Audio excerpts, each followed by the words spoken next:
नमस्कार दोस्तों, बाल टू बेंच एकेडमी में आप सबका हार्दिक स्वागत है।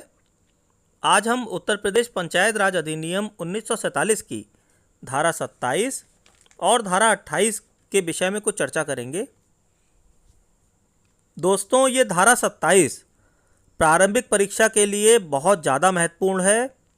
इस पर कई बार प्रश्न आ चुके हैं और मुख्य परीक्षा में भी इस पर कई बार प्रश्न आ चुके हैं और इस पर प्रैक्टिकल प्रॉब्लम्स भी बनाई जा सकती है। तो आपको इन धाराओं को बहुत गहराई से समझना है। अगर आप लोगों ने अभी तक अपने बेयर एक्ट नहीं खोले हैं तो कृपया बेयर एक्ट को ले आइए और उसमें से धारा 27 निकाल लीजिए। अब हम बेयर एक्ट से धारा 27 पहले पढ़ते हैं, फिर इसको समझेंगे। देखिए, धारा 27 अधिभार के विषय में प्रावधान करती है। अधिभार मतलब सरचार्ज, ठीक है। इसमें अधिभार का मतलब ये है सरचार्ज का कि अगर कोई ग्राम पंचायत का प्रधान है या सदस्य है और वो कोई लॉस करता है, मिस एप्लीकेशन ऑफ मनी करता है, तो उसके लिए उसको लायबल ठहराना। इसका जिस्ट ये है। अब पहले हम बेयर एक्ट से एक बार इसे पढ़ लेते हैं, फिर हम इसको गहराई से समझने की कोशिश करेंगे। प्रत्येक ग्राम पंचायत का प्रधान या इस अधिनियम के अधीन संगठित ग्राम पंचायत या संयुक्त समिति या किसी अन्य समिति का प्रत्येक सदस्य और प्रत्येक न्याय पंचायत का सरपंच, सहायक सरपंच या पंच यथास्थिति ग्राम पंचायत या न्याय पंचायत के धन या संपत्ति की हानि, दुर्व्यय या दुरुपयोजन के लिए अधिभार का देनदार होगा। और यदि ऐसी हानि, दुर्व्यय या दुरुपयोजन उसके ऐसा प्रधान, सदस्य, सरपंच, सहायक सरपंच या पंच रहने की अवधि में उसकी उपेक्षा या अपचार के प्रत्यक्ष परिणाम स्वरूप हुआ हो।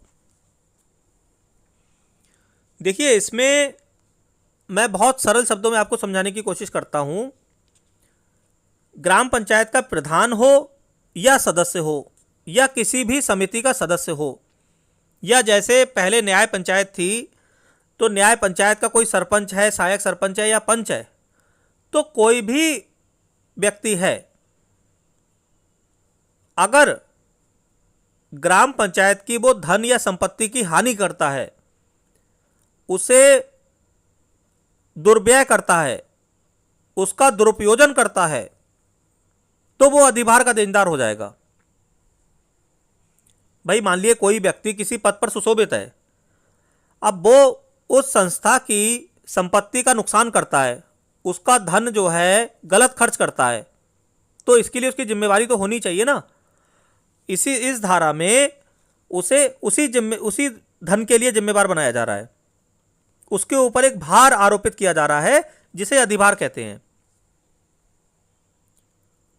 तो अगर कोई भी प्रधान, कोई भी सदस्य, कोई भी अन्य सरपंच वगैरह ग्राम पंचायत या न्याय पंचायत की किसी धन या संपत्ति की हानि करता है, उसका दुर्व्यय करता है, उसका दुरुपयोजन करता है, तो वो अधिभार का देनदार होगा यदि ऐसी हानि जो है उसके उस पद पर रहते हुए उसकी उपेक्षा या उसके अपचार के परिणाम स्वरूप हुई हो। आगे बढ़ते हैं। आगे कह रहे हैं कि प्रतिबंध ये है कि ऐसी हानि, दुर्व्यय या दुरुपयोजन के होने से 10 वर्ष की समाप्ति या उस दिनांक से जब देनदार व्यक्ति अपने पद पर ना रह जाए 5 वर्ष की समाप्ति जो भी पश्चातवर्ती हो के पश्चात ऐसा दायित्व समाप्त हो जाएगा।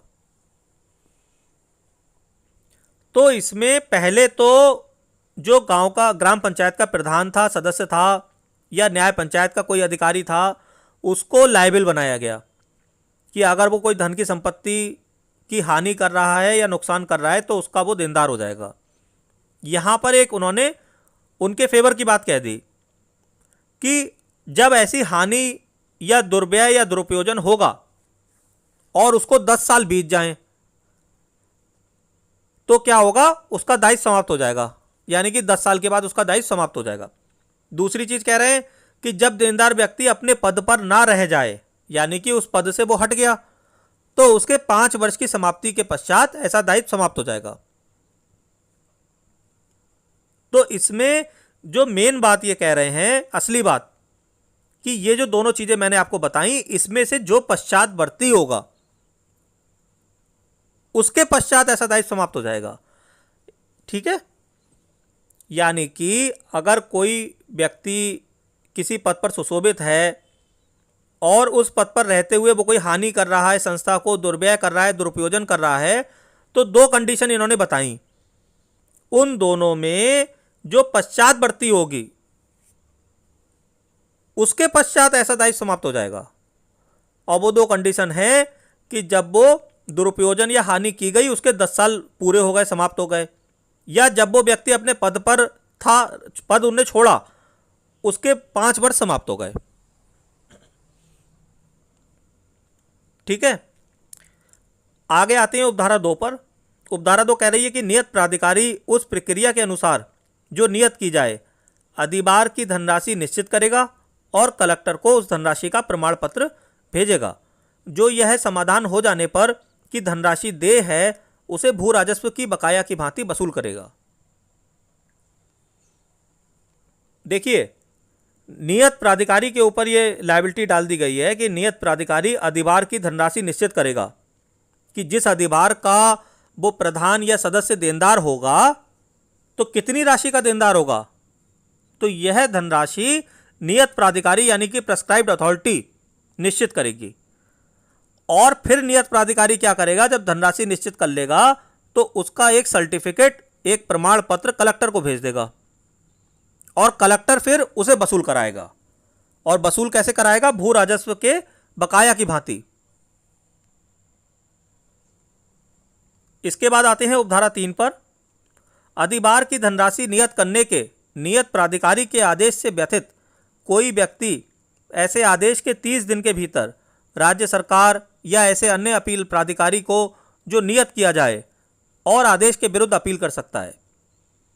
अब हुआ क्या कि जो अधिभार की धनराशि नियत प्राधिकारी ने निश्चित की, तो जिस व्यक्ति के विरुद्ध निश्चित की जो उससे पीड़ित है, तो वो अगर उससे संतुष्ट नहीं है तो जब नियत प्राधिकारी ने आदेश किया उस आदेश के 30 दिन के भीतर वो राज्य सरकार को अपील कर सकता है या किसी अन्य अपील प्राधिकारी को अपील करेगा जो नियत किया जाए।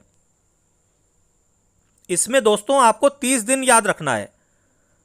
प्रारंभिक परीक्षा में यह जरूर पूछा जा सकता है कि धारा 27 में अपील के लिए कितने दिनों का प्रावधान है, कितने दिन के भीतर की जा सकती है, तो यह 30 दिन का प्रावधान है इसमें। इसे आपको बिल्कुल रट लेना है।